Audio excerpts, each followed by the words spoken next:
Good morning students. History PT class के तीसरे class में सबका स्वागत है।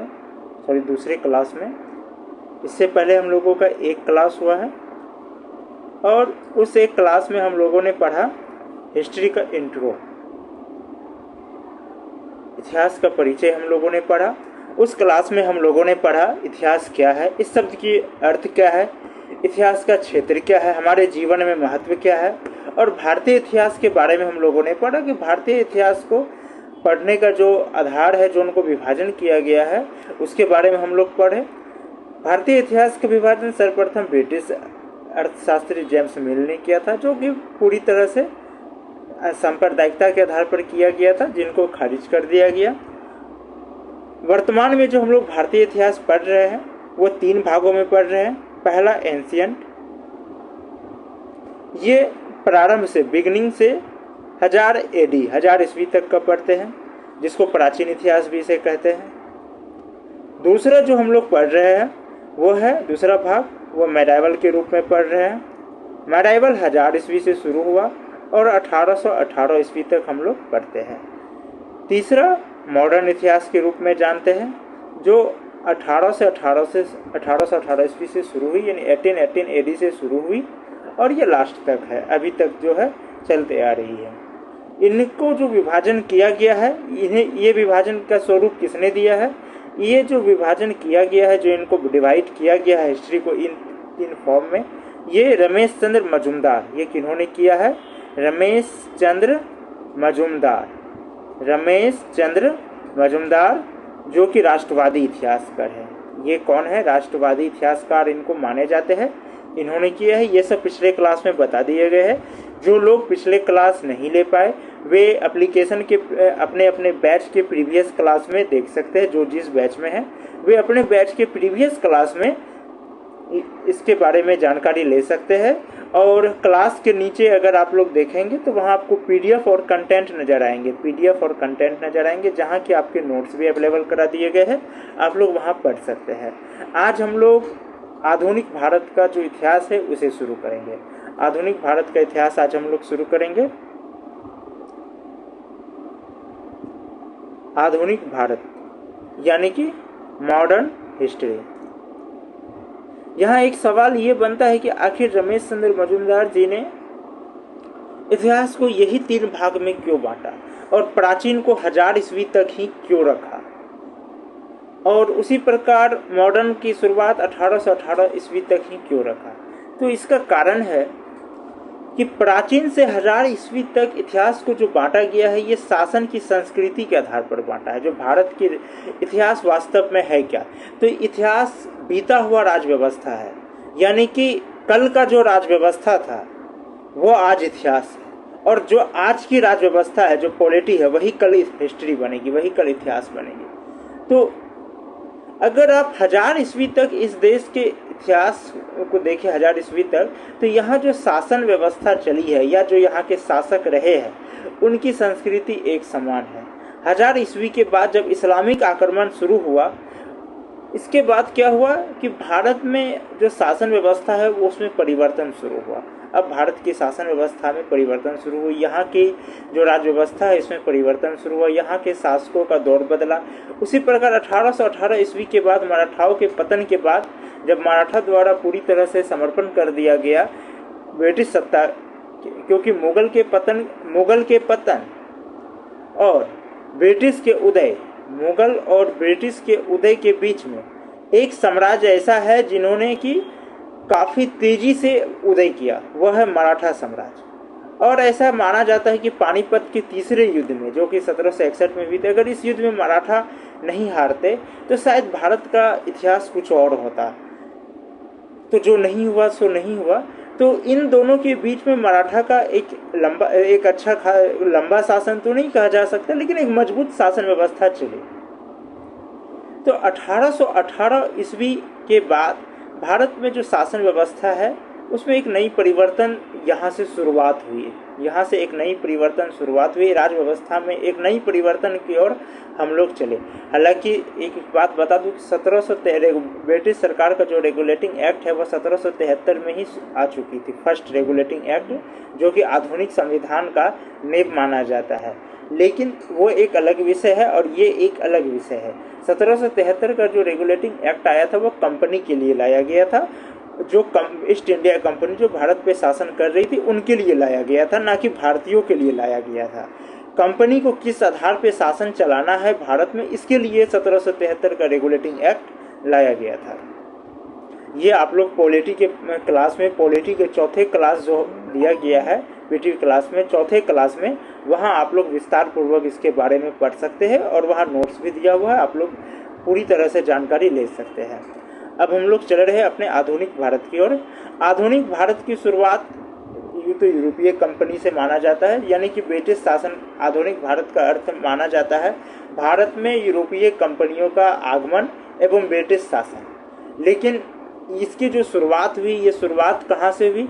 इसकी शुरुआत का मुख्य कारण रहा मुगल साम्राज्य का पतन। इसका मुख्य कारण रहा मुगल साम्राज्य का पतन। जब मुगल साम्राज्य का पतन हुआ, इसके उपरांत ब्रिटिश को मौका मिला भारत पे शासन करने का। हालांकि मुगल साम्राज्य का पतन बहुत शुरुआत में ही हो चुकी थी, जबकि मराठा का उदय हो चुका था, तभी ही मुगल साम्राज्य अपने पतन की ओर जा चुके थे। लेकिन जो एक मुगल साम्राज्य के पतन का जो मुख्य लाभ अगर किन्हीं को मिला तो वो मिले किनको? वो ब्रिटिश को मिले, ना कि मराठा को। मराठा पानीपत के तीसरे युद्ध के बाद इसकी ये भी कमज़ोर होने लगे और अंततः ये भी आपस में, इनके भी जो शासक थे ये भी आपस में लड़ने लगे थे, मराठा शासक भी आपस में लड़ने लगे थे और अंततः मराठा भी ब्रिटिश के आगे समर्पण करते चले गए। तो इस प्रकार से मुगल साम्राज्य का पतन का मुख्य लाभ किन्हें मिला? ब्रिटिश को मिला। तो आज हम लोग मुगल साम्राज्य का पतन पढ़ेंगे। आज का जो हमारा क्लास होगा वो होगा मुगल साम्राज्य को पतन को लेकर के। लेकिन उससे पहले हम लोग थोड़ा बहुत मुगल साम्राज्य के बारे में भी जानेंगे कि मुगल साम्राज्य क्या है। मुगल साम्राज्य का जो नींव डाला गया है, इनका नींव किसने डाला था? ये सबको पता होगा, बाबर ने। किसने डाला? बाबर ने। और ये बाबर क्या भारतीय था? तो बाबर भारतीय नहीं था। कुछ लोग बाबर को अरब से संबंध समझते हैं, तो बाबर अरब से भी नहीं था। बाबर का जो संबंध है, ये संबंध है तुर्क और मंगोल। मंगोल एक प्रजाति मानी जाती है। ये तुर्क और मंगोल, यानी कि इनको तैमूर और चंगेज खान दोनों का वंशज कहा जाता है। जब यहाँ पर मुगल वंश यहाँ जब स्थापित हुए भारत में, तो इन्होंने अपने आप को तैमूर का उत्तराधिकारी माना। वास्तव में मुगल साम्राज्य की स्थापना से पहले तैमूर भारत में कई बार आक्रमण कर चुके थे और काफ़ी नरसंहार कर चुके थे, तो यहाँ उनका एक खौफ बना हुआ था। तो उन्होंने अपने आप को तैमूर का वंशज बताया। मुगलों ने अपने आप को तैमूर का वंशज बताया, लेकिन वास्तव में मुगल तैमूर और चंगेज खान दोनों के वंशज माने जाते हैं। यानी ये तुर्क और मंगोल को जो है ये कह सकते हैं कि इनके उत्तराधिकारी है, इन्हीं के ये वंश के हैं। तुर्क और मंगोल वंश से संबंध रखते हैं मुगल। इसी जो है मुगल वंश का ही एक राजकुमार जिनका नाम था बाबर, ये 1500 के आसपास में अब जो है ये गद्दी पे बैठा और गद्दी में बैठने के बाद इन्होंने अपना साम्राज्य बढ़ाने को सोचा। और इसी साम्राज्य को बढ़ाने के दौरान सबसे पहले इन्होंने दोआब के क्षेत्र को जीता। इस साम्राज्य को बढ़ाने के लिए इन्होंने दोआब के क्षेत्र को जीतना शुरू किया। बाबर का जन्म उज्बेकिस्तान में हुआ था। कहाँ हुआ था? उज्बेकिस्तान में इसका जन्म हुआ था। ये बात आप लोग कई बार टीवी डिबेट में, जब राम मंदिर विवाद, बाबरी मस्जिद और राम मंदिर विवाद हो रही थी, तो आप लोग सुने भी होंगे कि अक्सर राम मंदिर पक्ष के जो लोग थे वे कहते थे कि बाबर जो है वे उज्बेकिस्तान से है और वहाँ जहाँ उनका जन्म हुआ है वहाँ उनके नाम पर भी कोई एक मस्जिद नहीं है, तो फिर भारत में कैसे हो सकता है? तो ये राजनीतिक बातें हैं, इसमें कोई हम लोगों को पढ़ने की ज़रूरत नहीं है। तो 1500 के आसपास जब ये गद्दी पर बैठा तो इन्होंने अपना क्षेत्र को बढ़ाने के लिए सोचा और इसको बढ़ाते हुए ये दोआब को जीता और दोआब को जीतते हुए ये सिंध के जो उपजाऊ क्षेत्र थे इन्हें जीतना शुरू किया। सिंध के उपजाऊ क्षेत्र, सिंध का जो उपजाऊ क्षेत्र था, सिंध के उपजाऊ क्षेत्र की ओर इसका ध्यान गया और इसके बाद इसी क्रम में इन्होंने अफगानिस्तान को जीता। इस क्रम में इन्होंने अफगानिस्तान को जीता और इसी क्रम में इन्होंने जो है अफगान में 1504 को में काबुल को जीता और 1507 में इन्होंने कंधार को जीता। 1504 में काबुल को जीता और 1507 में इन्होंने कंधार को जीता।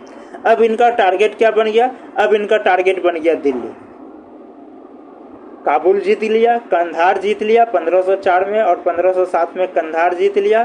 कंधार का जो पुराना नाम है ये गंधार, जो महाभारत में आप लोग गंधार नरेश गंधारी सुनते होंगे, इन्हीं का वर्तमान नाम माना जाता है कंधार। यानी ऐसा माना जाता है कि महाभारत काल में कंधार ही गंधार था, जो कि इस्लामिक शासन आने के बाद इनके नाम में परिवर्तन कर दिया गया। तो 1504 ईस्वी में काबुल जीता, 1507 में इन्होंने कंधार जीता। अब इनका टारगेट दिल्ली था, लेकिन दिल्ली पहुंचना इतना आसान नहीं था। दिल्ली ये कब पहुंचा? दिल्ली ये पहुंचे 1526 में। कब पहुंचे? 1526 में। उस समय लोधी वंश का शासन था, इन्हें हराया। इब्राहिम लोधी को हराने के बाद 1526 में इन्होंने दिल्ली पर कब्जा किया। लेकिन 1526 में जो ये युद्ध जीते, जो इन्होंने इब्राहिम लोधी को हराया, जो कि दिल्ली सल्तनत के अंतिम सुल्तान थे, तो 1526 से पहले 1519 से लेकर 1526 तक, 1519 से लेकर 1526 तक ये 5 बार आक्रमण किए। कितने बार? पूरे 5 बार ये आक्रमण किए बाबर ने दिल्ली को जीतने के लिए। लेकिन इसको सफलता कब मिली? इसको सफलता मिली 1526 में। ऐसा नहीं है कि बाबर को इतनी आसानी से दिल्ली जीत लिए, काफ़ी इन्हें भी संघर्ष करना पड़ा, 5 बार युद्ध करना पड़ा। 5 बार युद्ध करने के बाद तब जाकर के ये दिल्ली को जीत पाया। दिल्ली में 1526 में ये जीत चुका था और इससे पहले ही जब ये काबुल और कंधार को जीता था तो बाबर ने स्वयं को बादशाह की उपाधि दी। तो जब ये दिल्ली की गद्दी पर भी बैठे तो इन्होंने अपने आप को बादशाह की उपाधि दी। इससे पहले जो भी दिल्ली में इस्लामिक शासक बैठे वो सुल्तान की उपाधि देते थे। सुल्तान और बादशाह में एक अंतर होता है। सुल्तान का जो मतलब वो तुर्की के खलीफा के अंतर्गत काम करने वाला, और बादशाह का तात्पर्य है कि वो खलीफा के समकक्ष, वो खलीफा के लगभग समकक्ष में, वो किसी के अंतर्गत काम नहीं करेंगे। तो बाबर जो है वो स्वयं को बादशाह को उपाधि दिए थे, ना कि सुल्तान के। और इससे पहले जो भी इस्लामिक शासक आए थे उन्होंने सुल्तान की उपाधि दिए थे अपने आप को, यानी कि खलीफा के अंदर रहकर काम करने वाला, तुर्की का खलीफा। तो 1526 में दिल्ली में ये बैठा, लेकिन इतना आसान इनके लिए नहीं रहा। इसके बाद इनको राणा संगा से युद्ध करना पड़ा 1527 में। कब? 1527 में खानवा में। हालांकि बाबरनामा के अनुसार ऐसा माना जाता है कि बाबर को राणा संगा ही इनवाइट किया था और वही मदद किया था इब्राहिम लोधी से जीतने में। हालांकि ये अभी तक प्रमाणित बहुत कम ही है, सिर्फ बाबरनामा में है, ज़्यादातर इतिहासकार इसको सही नहीं मानते हैं। और इसके बाद जो है खानवा का युद्ध हुआ, इसमें राणा संगा हार गए और बाबर जीत गए। हालांकि राणा संगा को हराने के लिए बाबर को काफ़ी मुश्किल का सामना करना पड़ा। इसका एक कारण ये भी था कि राणा संगा के पास एक बड़ी सेना थी और बाबर के पास एक छोटी सेना थी। तो इस वजह से कहीं ना कहीं इसका जो है पॉजिटिव जो माना जाता है वो बाबर के लिए ही माना जाता है, क्योंकि अगर एक तरफ बड़ी सेना है एक तरफ छोटी सेना है तो स्वाभाविक है कि छोटी सेना को थोड़ी मुश्किल होगी, लेकिन जीतना कहीं ना कहीं एक महत्वपूर्ण मायने रखता है बाबर के लिए। अब महाराणा यहाँ पे राणा संगा तो खानवा के युद्ध में हार गए, लेकिन यहाँ पर अंत नहीं हुआ। 1527 में इनके बाद भी, इस युद्ध के बाद ये भले ही यहाँ पर ये हार गए, राणा संगा हार गए, लेकिन ये जीत चुके थे खानवा का युद्ध, लेकिन इनके लिए आसान नहीं रहा। अभी भी भारत में राजपूत ताकत बचे हुए थे। तो कहा कि शेष राजपूत ताकत के लिए क्या किया जाए, तो शेष राजपूत ताकत के लिए इनका जो है कहाँ पर हुआ, इसका फाइनल हुआ चंदेरी के युद्ध में हुआ।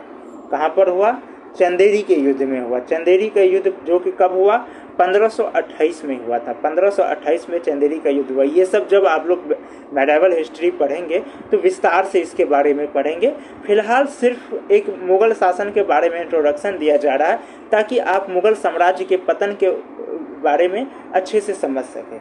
1528 में जो है चंदेरी का युद्ध हुआ। इसमें जो राजपूतों का नेतृत्व किया वे थे मेदिनी राय खंगार। मेदिनी राय खंगार, ये याद रखिएगा, ये नाम अक्सर ये आ जाते हैं सवाल। मेदिनी राय खंगार, मेदिनी राय खंगार, ये इनका 1528 में जो चंदेरी का युद्ध हुआ, बैटल ऑफ चंदेरी हुआ, वहाँ पर इनका जो लीडरशिप किए राजपूतों की तरफ से वो यही किए मेदिनी राय खंगार, यानी राजपूतों का नेतृत्व किसने किए, मेदिनी राय खंगार ने किया। इस युद्ध में क्या हुआ, मेदिनी राय खंगार वीर गति प्राप्त कर गए। वे वीर गति प्राप्त कर गए। अब इनके वीर गति प्राप्त करने के बाद, यानी कि वो जब ये वीर गति प्राप्त कर गए, इनकी मृत्यु हो गई, डेथ हो गई है। अब क्या हुआ, जो इनकी जो राजपूत महिलाएं थी, जो इनके राजमहल में जो भी राजपूत महिलाएं थे, इन्होंने जोहर करना का निर्णय लिया। इन लोगों ने जोहर किया। जो पद्मावत मूवी आई थी जिसमें पद्मावती के जोहर के बारे में दिखाया गया था, उसी जोहर की बात कर रहा हूँ। जोहर करने का इन लोगों ने निर्णय लिया। क्यों, ताकि ये लोग बाबर की सेनाओं के हाथ में ना पड़े। बाबर की सेनाओं से बचने के लिए इनकी रानियों ने एवं अन्य सभी महिलाओं ने जोहर करने का निर्णय लिया और सबने जोहर कर लिया।